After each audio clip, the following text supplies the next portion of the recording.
আসামে মোট ৩৫টি জেলা আছে সর্বশেষ তথ্য অনুযায়ী। জেলাগুলোর নাম হল বক্সা বাক্সা,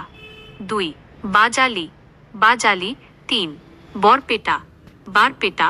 4 বিশ্বনাথ বিশ্বনাথ, 5 বঙ্গাইগাঁও বঙ্গাইগাঁও, 6 কাছাড় ক্যাচাড়, 7 চরাইদেও চরাইদেও, 8 চিরাং চিরাং, 9 দরং দারাং, 10 ধেমাজি ধেমাজি, 11 ধুবড়ি ধুবড়ি, 12 ডিব্রুগড় ডিব্রুগড়, 13 ডিমা হাসাও ডিমা হাসাও, 14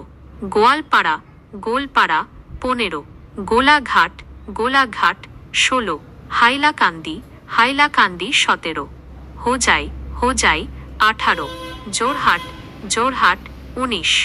কামরূপ মেট্রোপলিটন কামরূপ মেট্রোপলিটন, 20 কামরূপ কামরূপ, 21 কার্বি আংলং কার্বি অ্যাংলং, 22 করিমগঞ্জ কারিমগঞ্জ, 23 কোকরাঝাড় কোকরাঝাড়, 24 লখিমপুর লাখিমপুর, 25 মাজুলি মাজুলি, 26 মরিগাঁও মরিগাঁও, 27 নগাঁও নাগাঁও, 28 নলবাড়ি নালবাড়ি, 29 শিবসাগর শিবাসাগর, 30 শোনিতপুর শোনিতপুর, 31 দক্ষিণ শালমারা মানকাচর সাউথ শালমারা মানকাচর, 32 তামুলপুর তামুলপুর, 33 তিনসুকিয়া তিনসুকিয়া, 34 উদালগুড়ি উদালগুড়ি, 35 পশ্চিম কার্বি আংলং ওয়েস্ট কার্বি আংলং,